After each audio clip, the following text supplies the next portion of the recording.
मतलब इससे पहले वाले श्लोक में जब बताते हैं भगवान कपिल कि किस तरीके से हमें 3 गुणों की सेवा की जगह हमें क्या करना चाहिए, हमें 3 गुणों की सेवा के rather 3 गुणों की सेवा करें तो उससे उससे अच्छा है क्या करें कि हम भगवान की सेवा करें।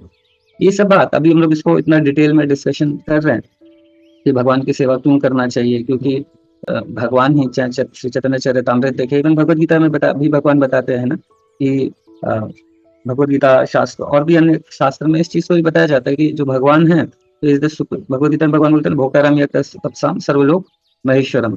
तो क्या है कि भगवान ही क्या है, भोक्ता है ना। और फिर अन्य जगह ये भी बताया जाता है यस्तिम तुष्टि जगत तुष्टम, जब भगवान संतुष्ट होंगे तो फिर पूरा जगत संतुष्ट हो जाएगा। विदाउट भगवान को संतुष्ट किए हुए मतलब हम हो ही नहीं सकते। अब ये सब चीजें जब हम पढ़ते हैं सुनते हैं है ना, तो फिर थोड़ा सा लगता है कि कहीं हमारा ब्रेन वॉश तो नहीं हो रहा है ना। तो कहीं ऐसा तो नहीं है कि ये क्या मतलब भगवान की सेवा ये वो। तो क्योंकि वास्तव में बचपन से हमें यही चीज सिखाया जा रहा है ना कि अपनी इंजॉयमेंट के लिए कार्य करो है ना। हर चीज हम पढ़ाई लिखाई भी सब कार्य का पर्पस खुद के ही इंजॉयमेंट को बताया जाता है ना। अच्छा पढ़ोगे तो अच्छा लड़की मिलेगी शादी के लिए, अच्छा लड़का मिलेगा शादी के लिए है ना, अच्छा प्रॉपर्टी होगा तो तुम ये कर सकते हो, फॉरेन ट्रिप मार सकते हो। तो हर कार्य हमें इसी के लिए बताया जाता है कि इंजॉयमेंट इंजॉयमेंट। फिर अचानक से भक्ति में आते हैं तो फिर अचानक से लगता है अरे ये क्या हो रहा है ना। ये तो बोल रहे हैं भगवान के एंजॉयमेंट के लिए कार्य करो। तो हमें लगता है कि हाँ वास्तव में तो ब्रेन वॉश हो रहा है थोड़ा सा। बट ये सही भी है ना, क्योंकि ये सारा कचरा जो हमने डाला है। और कैसे कचरा है, कोई पूछ सकता है कि कैसे कचरा है। कचरा ऐसे है कि हमने जब सोचा है, अगर आज तक हमने ये सोचा है कि अपने संतुष्टि कर लेंगे तो क्या हम हो गए संतुष्ट, क्या कोई भी संतुष्ट हो गया? क्योंकि सेंसेस का वैसा है ही नहीं। अग्नि में जैसे घी डालो तो वो कभी सेटिस्फाई नहीं हो सकता है ना। वो आप वर्ल्ड टूर का टिकट भी मिल जाएगा तो हम सोचेंगे अरे यार इस बार इकोनॉमी में करें, अगली बार फर्स्ट क्लास में करें तो कितना मजा आएगा। तो कुछ भी कर लेना, फर्स्ट क्लास में भी कर ले और सब चीज मिल जाएगा, तब फिर लगेगा अरे यार मजा तो नहीं आया उतना जितना सोचा हुआ था हमने है ना। तो व्यक्ति फिर फ्रस्ट्रेट हो जाता है। जब तक उसको हाईएस्ट ऑफ सेंस ग्रेटिफिकेशन नहीं मिलता है तो जीवन उसका ऐसे ही चलता रहता है कि वही तक पहुंचना है। और जो व्यक्ति पहुंच जाता है और ज्यादा फ्रस्ट्रेटेड हो जाता है ना। इसीलिए शास्त्र हमारे ब्रेन वॉश तो कर रहे हैं डेफिनेटली, कितना सारा कचरा है तो ब्रेन वॉश तो करना पड़ेगा है ना। तो लेकिन जैसे ही ये चीज हम सुनते हैं, अब नेक्स्ट चैप्टर जैसे इसमें था भी कि आत्म जब मतलब क्या करना है, हमें आत्मसमर्पण करना है ना। देवती माता जी भी यही पूछती हैं कि किस तरीके से आपने जो बताया अच्छी बात है ना, बट मैं किस तरीके से ऐसी भक्ति में सेवा विकसित करूं, किस तरीके का आचरण करूं है ना। तो गाइडेंस ले रही है, पूछ रही है कि करना कैसे है, जो ठीक है आपने बताया तो ये कैसे मैं करूं। तो एक ये सब बात जब हम सुनते हैं तो एक बहुत बड़ा फियर आता है ना कि सेंस ग्रेटिफिकेशन को छोड़ के भगवान की सेवा करें। तो एक डर रहता है ना। ऑनेस्टली अगर देखिए ये बताइए हैंड्रेड करे कितने लोग को ये बात एक्सेप्ट करते हैं कि हमें डर होता है कि यार ये सेंस ग्रेटिफिकेशन में कुछ तो आनंद है कि भगवान को सरेंडर कर दें तो जो मिल रहा है वो भी बंद हो जाएगा तो फिर क्या करेंगे है ना। ये डर होता है नहीं होता है? बताइए कितने लोग एक्सेप्ट करते हैं कि कहीं ना कहीं तो डर है ये है ना कि भगवान को सरेंडर कर दें तो जो थोड़ा बहुत है ना, थोड़ा बहुत मिल रहा है वो भी बंद हो जाएगा है ना। तो वो भी बंद हो जाएगा तो फिर कैसे चलेगा काम है ना। तो पता चला मैं सरेंडर कर दिया और बाद में पता चला कि कुछ मिल ही नहीं रहा है, तो फिर तो बहुत गड़बड़ हो जाएगा।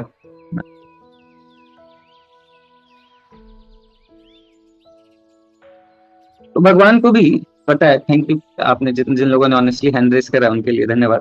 तो देखिए भगवान को भी पता है कि हम सभी के हृदय में वो डर है ना।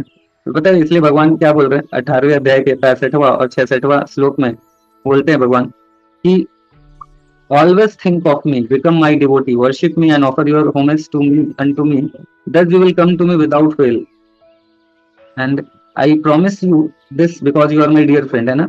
फिर भगवान जैसे ये बताते हैं ना सर्वधर्मान परित्याज्य माम एकम शरणम व्रज, तो उसमें भगवान बोल रहे हैं कि सारे धर्मों का परित्याग करके जस्ट सरेंडर अनटू मी है ना। मैं क्या करो, आत्मसमर्पण कर दो। और फिर भगवान मोस्ट इंपॉर्टेंट जो भी स्टेटमेंट बोलने वाले हैं, भगवान बोल रहे हैं मैं आपको सारे पापों से मुक्ति करूंगा। और लास्ट में एक मस्त वर्ड यूज कर रहे हैं, क्या कर रहे हैं, डरो मत तो भगवान को पता है कि हम डरेंगे, इसलिए भगवान क्या कह रहे हैं, बेटा डरो मत है ना। भगवान को पता है कि डरेगा ये लोग है ना। इसको डर लगेगा कि अगर इंद्र तृप्ति बंद करके अगर भगवान को समर्पण कर दे है ना तो फिर पता नहीं क्या ही होगा। ये ना तो ऐसा ना हो जाए कि ना माया मिली ना राम है ना। तो भगवान बोल रहे हैं कि डरो मत, सरेंडर करो है ना। डरने की आवश्यकता नहीं है। बट वास्तव में ये डर तो रहता है, इसमें भी कोई संदेह नहीं है कि डर तो रहता है। तो उसके लिए क्या है, बहुत इंपॉर्टेंट ये चीज बताया जा रहा है कि वास्तव में ये डर से बचने के लिए अ, जो इम्पोर्टेंट रोल प्ले करते हैं वही रोल प्ले करते हैं गुरु, है ना। क्योंकि वो जो गुरु या जो भी मतलब सीनियर वैष्णवाज हैं, उनके जीवन में जब हम उनको देखते हैं ना, इसीलिए भक्तों का संग बहुत महत्वपूर्ण है और गाइडेंस बहुत जरूरी है। क्योंकि वास्तव में भगवान ने तो बोल दिया, है ना, बट हम सभी को प्रैक्टिकल एग्जाम्पल्स चाहिए होते हैं, है ना। तो यहाँ पे बहुत इंपॉर्टेंट रोल प्ले करते हैं गुरु या फिर सीनियर वैष्णव। जब हम उनको देखते हैं कि वो भगवान को समर्पण करने के बाद उनकी क्या स्थिति है ना। हमारे सामने दोनों ऑप्शन रहता है ना। जैसे माया दास भी रहते हैं और कृष्ण दास भी रहते हैं। बोलते हैं ना, माया दास सदा उदास और कृष्ण दास बिंदास। तो हमारे सामने बहुत सारे ऐसे लोग भी हैं जो माया को सरेंडर किए हुए हैं। तो उनकी स्थिति हम देखते हैं कि हमेशा फ्रस्ट्रेटेड ही रहते हैं। कुछ भी मिल जाए और हमेशा दुखी और फ्रस्ट्रेटेड ही रहेंगे। थोड़ा वास्तव में अगर इतना आनंद रहता तो उस मोमेंट को रिलीज करते। मैं तो शुरुआत में जब भक्तों के साथ जाता था तो एक भी फोटो नहीं खिंचाने के टाइम मिलता था कि इतना अच्छा लगता था, मतलब इतना आनंद आता रहता था उस कार्य में। और बाकी डिवोटीज को भी देखता था, स्पेशली किसी की सेवा देनी पड़ती थी, देखो आपको फोटो खींचना है ना। तो मतलब तो क्योंकि इतना रिलीज कर रहे होते हैं हर डिवोटीज उस मोमेंट को, तो फिर ये ध्यान ही नहीं रहता है ना। तो क्या है कि हमें इसलिए जब ऐसे भक्तों को देखें तो भगवान ने बोला है ना, कि डरो मत। तो भगवान पे थोड़ा भरोसा तुम करते हैं। भगवान सोचिए, मतलब भगवान को पहले ही पता है कि हम डरेंगे, इसलिए बोला डरो मत, है ना। तुम्हारा लॉस नहीं होगा, आत्मसमर्पण करो, सरेंडर करो, जस्ट सरेंडर इनटू मी, है ना। करके तो देखो। बट हमें तब भी प्रैक्टिकल एग्जांपल्स चाहिए। तो वही एग्जांपल्स हमें हमारे सीनियर वैष्णवास को देख के मिलता है ना, कि वो कितना सच में कितना आनंद में है ना, कितना ब्लिसफुल है। जैसे हम लोग देखते हैं, अगर इवन ब्रह्मचारी वगैरह को देखते हैं, है ना, या जैसे इस वेदांत चैतन्य प्रभु जी जैसे सीनियर डिवोटीज को देखते हैं, मतलब वास्तव में कितना बड़ा सरेंडर है। अपनी डिग्री, अपना सब कुछ, अपना यूथ, सब कुछ अपना जो है वो सरेंडर भगवान को करा है।